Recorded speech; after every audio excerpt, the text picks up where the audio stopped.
We are in Esther, chapter 3 and chapter 4. I thought about dividing it in half, but really we need both parts of this. Both of these chapters need to go together for the story to continue to move forward. And so while I'm reading, let's look at, what are we looking at? Power dynamics. We're looking at relationships of unequal power. We're looking at people who are trying to get power. We're looking at how power is fought over and manipulated and envied and used for good or for evil. We are looking at these relationships of power between people. In these two chapters, we'll see relationships of power between those who are nobles in the kingdom, as well as people in positions of power, and how they respond when they don't feel like they're getting their respect that they deserve. So, all right, I will read. You can follow along. Esther chapter 3 and Esther chapter 4, and I will be reading from the NIV this morning. After these events, King Xerxes honored Haman, son of Hammedatha the Agagite, elevating him and giving him a seat of honor higher than all the other nobles. Why are we talking about power? Because it's in the text. We're not putting anything on the text. We're pulling out of the text. He gave Haman a place of honor higher than all the other nobles. All the royal officials at the king's gate knelt down and paid honor to Haman, for the king had commanded this concerning him. But Mordecai would not kneel down or pay him honor. Remember, we talked about how Mordecai is sitting at the king's gate because Mordecai has a position of prominence within his own community. So maybe he is advocating for people in his community in legal discussions. Maybe he is simply there to handle the disputes among his people, but he has a role to play. He's not just a guy who likes to go sit in the shade and eat his lunch at the gate. He's a guy who has a position within his community. So Mordecai would not bow down, pay him honor. Verse 3, the royal officials at the king's gate asked Mordecai, "Why do you disobey the king's command?" Day after day they spoke to him, but he refused to comply. Therefore they told Haman about it, to see whether Mordecai's behavior would be tolerated, for he had told them that he was a Jew. So they said, "Hey Mordecai, why aren't you bowing down to Haman?" And what was his response? "I'm a Jew. I don't bow down to people. That's just not what I do. I have one that I bow before, and that is God alone." You see in other Old Testament stories, similar themes, right? Remember those guys, Shadrach and Meshach and Abednego? What were they asked to do? Bow down before a statue of the king. And what did they do? Sorry. So for a Jewish person to bow down and pay honor, to worship in effect, the word for worship is to bow and to kiss. To bow towards and to kiss towards. And so what they were asking for from Mordecai was more than just tipping his hat, right? More than just a little head nod. They were asking for worship. And Mordecai said, "I only worship one. I only worship one. There is only one God." So the officials did what officials do. Well, let's go see if Haman's going to put up with this. Let's stir up some trouble. I can just see him, I wonder if Haman, what's Haman going to do? This is what my daughter would call spilling the tea, right? The drama. Oh, the drama. Okay. Verse 5, when Haman saw that Mordecai would not kneel down or pay him honor, he was enraged. Who saw that coming? Yeah, the whole story is leading towards this moment. Nobody's surprised. Haman is enraged, yet having learned who Mordecai's people were, he scorned the idea of only killing Mordecai. Instead, Haman looked for a way to destroy all Mordecai's people, the Jews throughout the whole kingdom of Xerxes. Because when you got power and somebody offends you, one person is just too small one person, that's just not enough of a reaction, not enough of a response. We got to kill them all. In the 12th year of King Xerxes, in the first month, the month of Nisan, they cast the pur, which is the lot, in the presence of Haman to select a day and a month. And the lot fell on the 12th month, the month of Adar. So they cast this lot called the Pur, and that is where, if you ever look on your calendar and it says Purim, this is the time when the Jewish people remember what happened with Esther and Haman, and they have these plays where Haman will come on stage and they go, boo, right? And Esther comes on stage and they go, yay, right? Just like we all love to do at those kinds of events. This is what they do to remember Haman and his plot, to remember Esther and the way that she protected her people. So the Pur was cast, the day was set, before Haman ever went to the king. Just let that sink in. Haman said to King Xerxes, this is verse 8. Haman said to King Xerxes, "There are certain people dispersed and scattered among the peoples in all the provinces of your kingdom." Okay. He's going to tell the king 3 things. Ready? They are different from all of those other people. They do not obey the king's laws, and it is not in the king's best interest to tolerate them. This is how people get marginalized. This is how groups of people get shoved to the edges of power and society. 1, they're different. 2, they're lawbreakers. 3, it is not in your best interest to put up with it. We go back and look at all of propaganda through all of history. These 3 things. They're different. They're lawbreakers. It's not in your best interest to put up with them. How do we think it started with the Jews in Germany? They're different. They're lawbreakers. It's not in your best interest to have them in your neighborhood. It's the same through all of history. This is not new. Ecclesiastes says there is nothing new under the sun, and it's true. It's true. They're different. They're lawbreakers, and it's not in your best interest to keep them around. On top of that,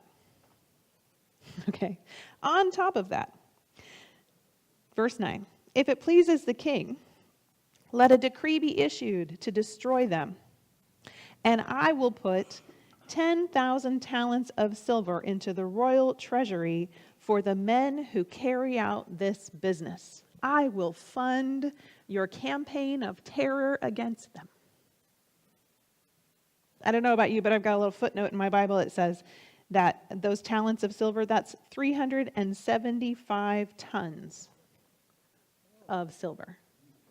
Was Haman just a little bit mad? Haman was a whole lot mad. Why was Haman a whole lot mad? Because a bunch of people disrespected him? One guy. One guy didn't bow down, and he is going to give 375 tons of silver into the royal treasury to pay for their destruction. Why are we talking about power dynamics?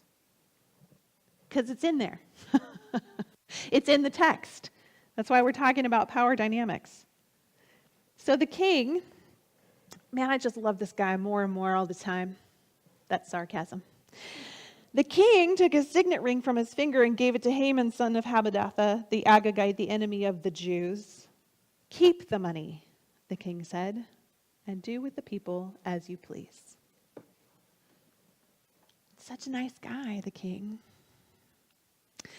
Then on the 13th day of the first month, the royal secretaries were summoned. They wrote out the script of each province and language of all the people, Haman's orders, and the king's satraps, the governors of the various provinces, and the nobles of the various peoples. These were written in the name of King Xerxes himself and sealed with his own ring. Dispatches were sent by couriers to all the king's provinces with the order to destroy, kill, and annihilate all the Jews, young and old, women and little children, on a single day, the 13th day of the 12th month, the month of Adar, and to plunder their goods. A copy of this text of the edict was to be issued as law in every province and made known to the people of every nationality so that they would be ready for that day. Spurred on by the king's command, the couriers went out, and the edict was issued in the citadel of Susa. The king and Haman sat down to drink. I just can't. They were like, okay, done. Let's have some wine. We just plotted to destroy an entire people group. Keep it pouring. They sat down to drink, but the city of Susa was bewildered. Some translations say they were thrown into confusion. What is going on? What is going on? Because not everybody in the city of Susa knew that Mordecai had dissed Haman, right? Not everybody knew what was going on. This was an internal power struggle. Mordecai had a position within that community, and he didn't bow down. And the officials told Haman, and Haman was mad. And Haman went to the king after he'd set a date, and he said, hey, let's destroy these guys. And the king was like, keep your money, write it up, sign it with my ring, let's have a drink. And the people went, what? What is going on? See why we couldn't stop after one chapter? Couldn't stop there. So when Mordecai learned all of this had been done, he tore his clothes, put on sackcloth and ashes, and went out into the city, wailing loudly and bitterly. But he went only as far as the king's gate, because no one clothed in sackcloth was allowed to enter into it. In every province to which the edict and order of the king came, there was great mourning among the Jews, with fasting and weeping and wailing. Many lay in sackcloth and ashes. When Esther's maids and eunuchs came and told her about Mordecai, she was in great distress. She sent clothes for him to put on instead of his sackcloth, but he would not accept them. Then Esther summoned Hathach, one of the king's eunuchs, assigned to her, and ordered him to find out what was troubling Mordecai and why. So Hathach went out to Mordecai in the open square of the city in front of the king's gate. Mordecai told him everything that had happened, including the exact amount of money that Haman had promised to pay into the royal treasury for the destruction of the Jews. He also gave him a copy of the text of the edict for their annihilation, which had been published in Susa, to show Esther and explain to her. He told him to urge her to go into the king's presence to beg for mercy and plead with him for her people. Hathach went back and reported to Esther what Mordecai had said, and she instructed him to say to Mordecai, all the king's officials and the people of royal provinces know that for any man or woman who approaches the king in the inner court without being summoned, the king has but one law, that that person be put to death. The only exception to this is for the king to extend the golden scepter to him and spare his life. But 30 days have passed since I was called to go into the king. When Esther's words were repeated to Mordecai, he sent back this answer, do not think that just because you are in the king's house, you alone of all the Jews will escape.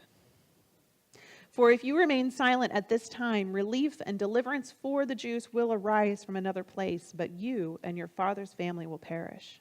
And who knows but that you have come to royal position for such a time as this? So the word goes out, and people responded the way that any one of us would respond if someone had just decreed by law that we were to be destroyed. If you woke up one morning and it said, all of the household of, fill in your last name, are to be destroyed. I mean, would you just get up and have your coffee and shower and get dressed and go about your day? Of course not. Of course not. We'd be writing our congresspeople. We would be sending letters. We would be on the phone. We would be sending emails. We would be finding a way to make our voice be heard. At this time, they didn't have emails. They had sackcloth and ashes. They had public displays.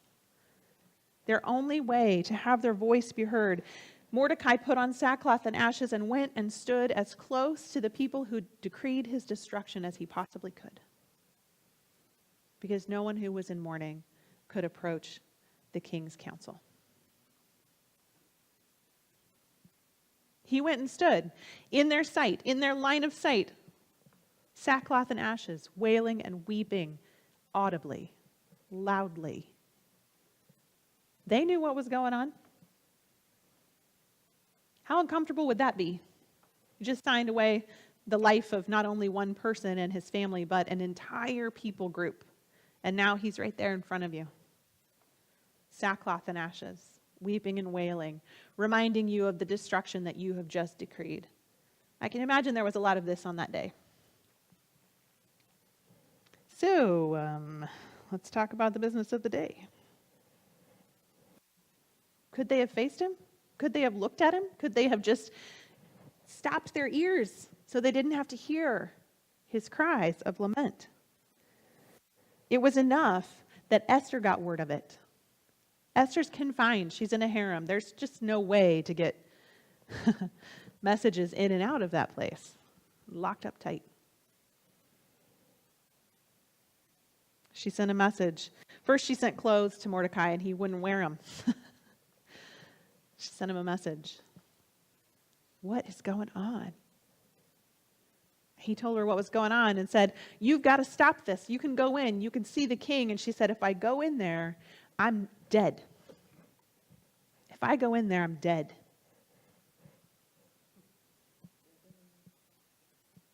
Mordecai said, you're dead anyway. If I walk in there, I'm toast. That's it. The king hasn't called for me for 30 days. What happened to Vashti? Was she the cherished wife forever and ever? No. Vashti offended the king once and she was gone forever. Esther is about to break the law and go into the king's presence unbidden. Her only hope is that the king will see her and go, oh, I like you. I don't have much respect for this king. I feel like he's a little bit of a frat boy. Drunk all the time. Girl to girl to girl to girl to girl. Whatever meets his needs and satisfies his cravings. That's all he's interested in. Signing edicts of destruction for his dude bro, Haman. He's not a good guy. Esther is right to think that she is in danger if she goes and stands in his presence. Esther's word, they go to Mordecai. Mordecai says, don't think that you're going to escape. Somebody's going to find out that we've been talking. Somebody's going to put two and two together. Somebody's going to know that you're a Jew. You're going to die anyways. And you're the last of your families. You're the last of your father's family. So Esther sends this reply to Mordecai. Go gather together all the Jews in Susa and fast for me. She says, don't eat for 3 days. Don't drink for 3 days, day or night. I and my maids will fast as you do. When this is done, I will go to the king, and I will go into the king even though it is against the law. And if I perish, I perish. If I perish, I perish.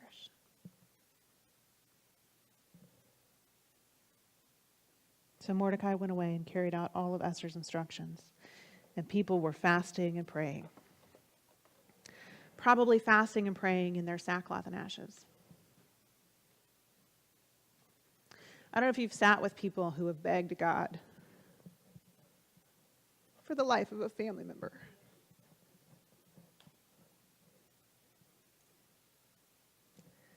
Imagine begging God for the lives of your entire people.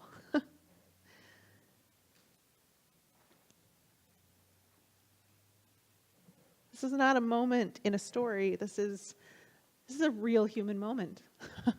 This is a real thing that happens. It may not happen here. It may not happen here very much, where people feel this kind of desperation. But around the world, there are people who feel this desperation today, I guarantee you. Whose people are threatened today. Whose people are threatened with destruction. Who cry out to God and say, God, help us. Send us an Esther. Send us somebody who would be willing to go into the place of power and speak for us, even if it means their life. We can't even get people in our country to vote. We can't even get people who are eligible to vote to go to the polls and cast a ballot. We need Esthers who are willing to go and stand in the place of power and say, if I perish, I perish. If I perish, I perish.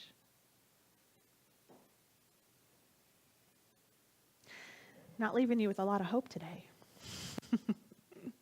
If you know the rest of the story, you know there's hope. You know things happen. It has a happy ending. It's a good story, okay? So don't give up hope. Read the rest. You've got Bibles in your hand or on your phone, right? You can read the rest of the story. But this is a moment of desperation that we're leaving off in. We're leaving off in a group of people. This is as close as we get to the mention of God's name in this story. A group of people fasting and praying, a group of people in the city and a group of people in the palace fasting and praying for the salvation of their people.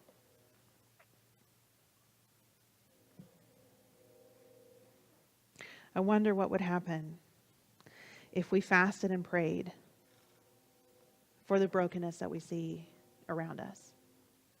The brokenness in our own nation, the brokenness in the world around us, the world at large.